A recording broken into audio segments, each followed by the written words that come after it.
Welcome to Property Ventures, where we define living, with myself, LJ Spaya. In today's feature story, we take a look at emerging developments in the real estate industry, comprised of commercial estates, apartments, condominiums, villas, and homes suitable for viable living. Construction is a very fast-growing industry here that I believe if we give it an exposure and media limelight, we'll actually have the best out of this, because it employs several people, both skilled and semi-skilled. I think it is one industry that needs to be watered.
We are here to meet Mr. Kiza Jonan, a property consultant, on our expert view. Follow me.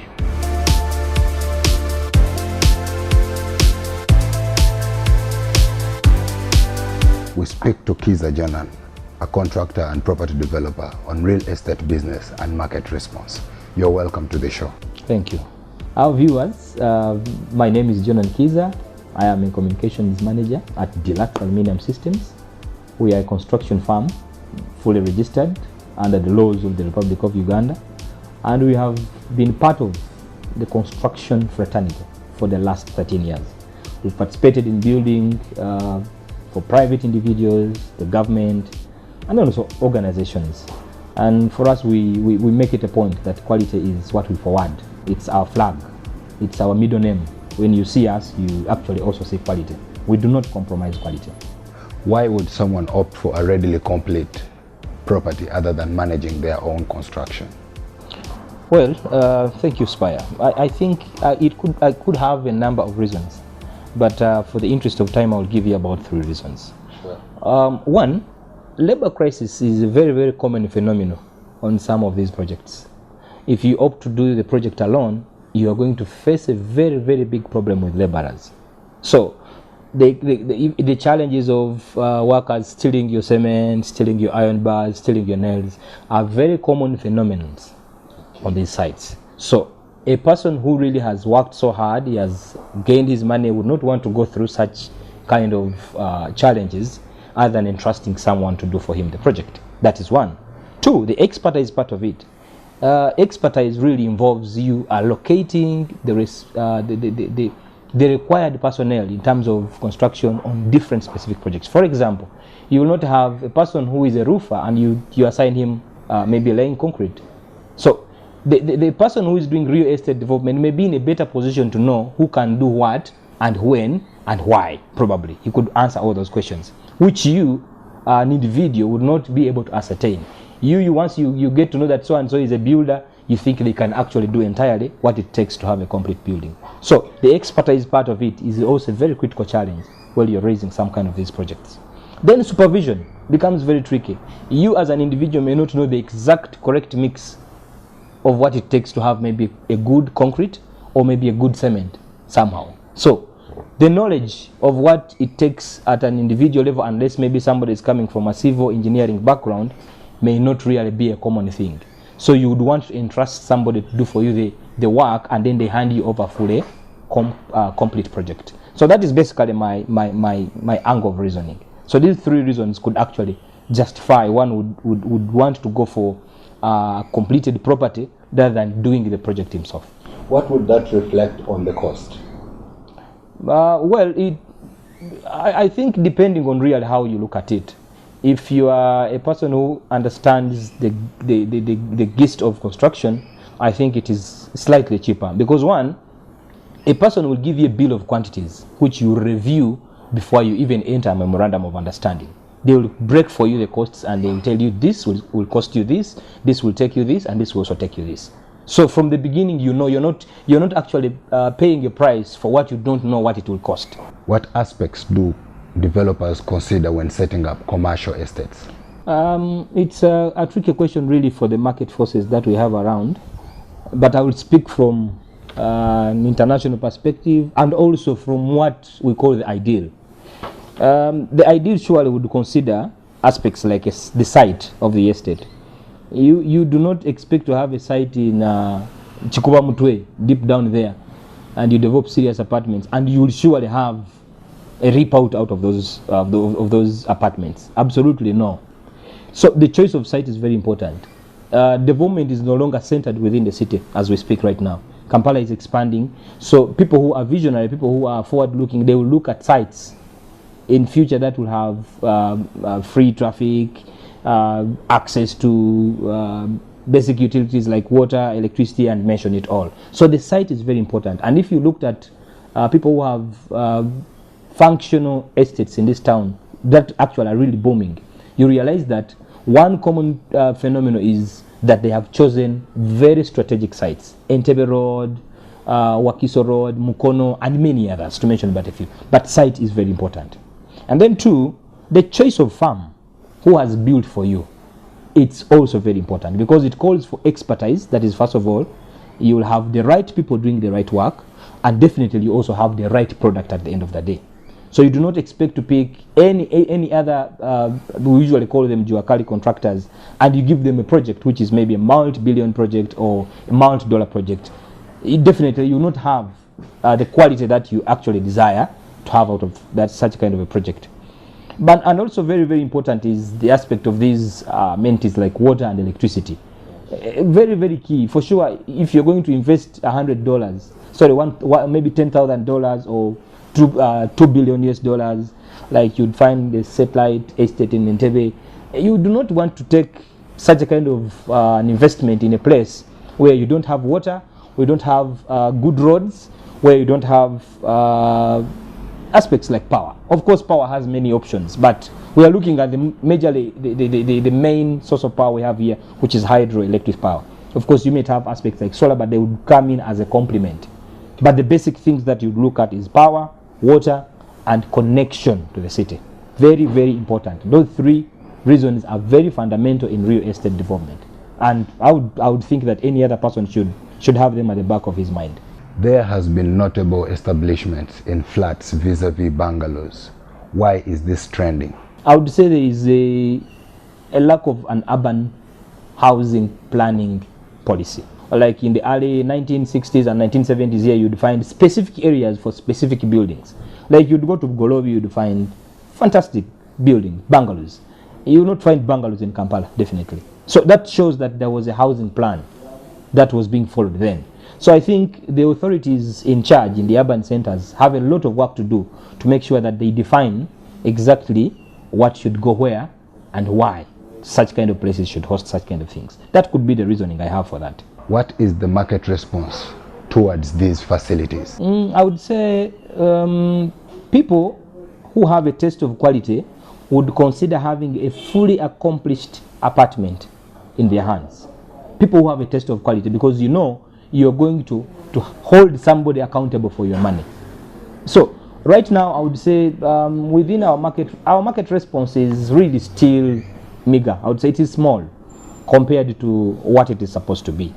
One, we have very few people who have traveled, and then two, people think that handing over a construction project to an estate developer could be actually more costly. They still have that perception and belief, which of course you cannot blame them because they have not tested it more. And it explains to you why individuals would opt to do projects singularly than hire out a real estate developer. It's just simply a perception that it is expensive for one to invoke a real estate developer than him to do the project alone. So the market response is really not so good, I would say, in general. As we close, what would be your take on quality and standards? Quality is still not the best. You have had buildings collapse on several occasions. It is generally a weakness of both the policy itself on urban planning, housing planning, and then also the implementers. So I think these are the two main areas that need to be beefed up. Tighten the policy, and then also the policy implementers to make sure that there are no loopholes. So I think it is basically, I think that could be the way to go. It will actually also give our local contractors the image they deserve if there is a clear-cut policy and guidelines, and then also strict implementers of that policy. I think that would call for an increase in quality, in my opinion. My final remark, one, I think we need more of media exposure. Yeah, it is true that some of these societal developments have picked up because media has also picked interest. So a program of this kind surely would help to give a perfect image of real estate development and also the construction sector. I would commend the media for this. If this could be done by all the media, I think we would be at a different level. Thank you so much for this good work. Thank you for the insight. It's been a pleasure having you. It's always a pleasure to have you too. Great. Yes, you're welcome. That has been Mr. Kiza Jonan on our expert view. Hope you picked a lip. We'll be back with much more.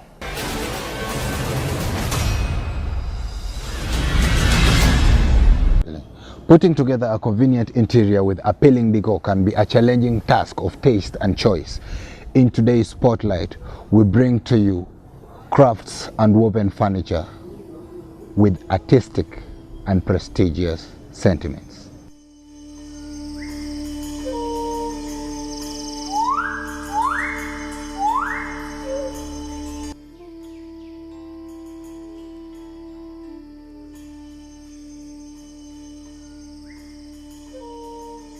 Arts and crafts movement took off around the turn of the 20th century, developing a backlash against the overwrought style of the Victorian era. It rejected the factory-produced furnishings and decorative accents that prevailed at the time, embracing instead natural beauty and traditional craftsmanship, mainly in wood, with rich stains that preserve and showcase the natural beauty of grain. Oak is the iconic wood of this style, but pine, maple, and other indigenous species also appear.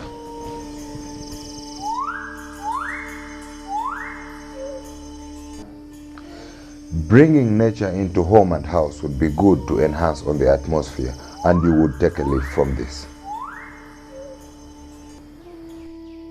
Enhance your surrounding with flowers and compound plants, suitable for veranda with flower pots and plant hangings. The front entry forms guests' first impression, so make it count. You could create flower-guided walkways and compound maze. There are natural floriculture benefits to complement with it. My name is called Moya Hamid. I sell flowers and I get some little money. These flowers are not only for decoration, but also used for medicine. On health, concentration and memory. Being around plants help people concentrate better at home and workplaces. Studies show that tasks performed while under nature are performed better with greater accuracy, yielding a higher quality result. Moreover, being outside in a natural environment can improve memory performance and attention span by 20%. The effect of nature to human surroundings stimulates both senses and the mind, improving natural cognition and performance. Flowers generate happiness through improving moods and reducing stress-related depression. Increases levels of positive energy, helping people feel secure, relaxed, and happy. Also said to improve relationships through raising feelings of compassion. People who care for plants are most likely to care for others. We now take a break. It's been me, LJ Spaya. Keep it locked on Urban TV.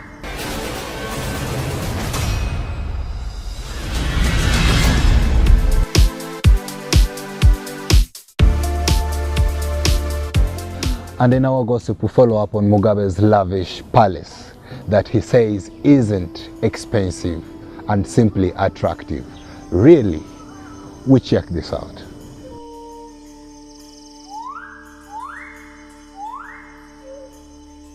Built by Serbian contractors with Chinese tiled roof with midnight blue glazed tiles from Shanghai, the ceilings were decorated by Arab craftsmen, giving a royal appeal of elegance. It comes close to paradise.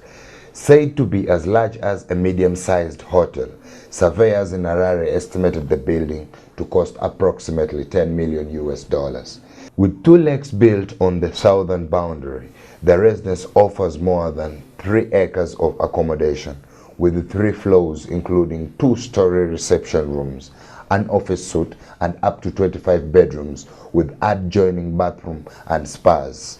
The facility is said to have been sponsored by well-wishers.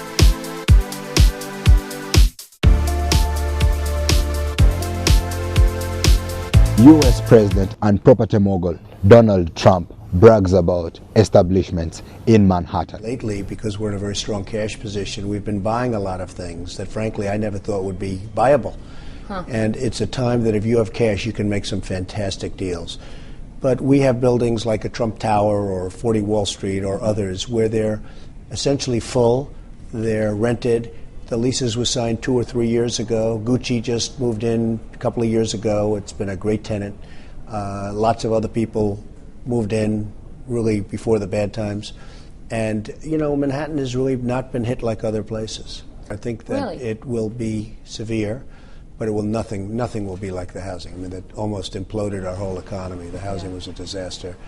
And it looks like it's now starting to come back. I see house prices are starting to go up, and I think this is a great time for people to go out and buy a house or buy an apartment or do something. But the commercial's a little bit different. For instance, I thought it was worse in 1990 because there was so much of it. We don't have that much supply compared to 1990 when you had another real estate crisis. And I think the commercial problem is largely a question of financing. There are no banks to do financing. You know, the banks took all this money from the government, but they don't loan it, virtually no matter who you are. And the problem is that as financing comes due over the next couple of years, even if you have a good building, it's really not a financeable thing very easily. Now, I think that'll change, but I think the government has to get involved and make sure the banks loan money. And one thing I can tell you, they talk about jobs. You're never going to have jobs because real estate's the biggest industry in the country. You're never going to have building. You're never going to have anything built unless the banks start loosening up, and they're very hard to get money from. I don't mean get involved by putting up more money. They've certainly put up a lot of money. I mean get involved by making the banks loan money for good developments, and they really have to become, because the banks have money, but they're not loaning money for good development. The problem is with all of the billions and trillions even that the banks have taken in, they're not putting the money out. And if they don't put out the money, you're not going to have job creation. You're just not going to have it. And I'm not just talking about real estate business. I'm talking about any business. I have friends that are very substantial people, but if they go to a bank for a loan, you can't get it. There's no money there.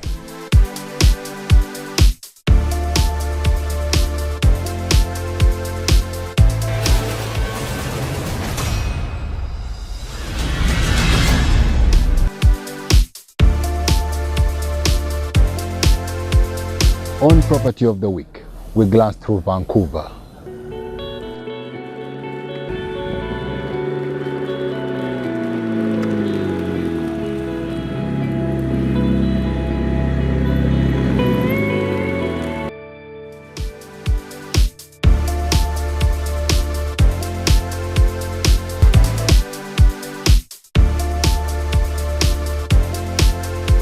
On our property catalog, we bring you a list of properties that might interest you.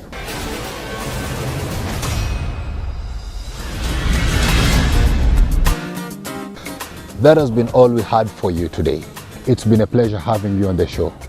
With myself, LJ Spaya. For Urban TV, till next time.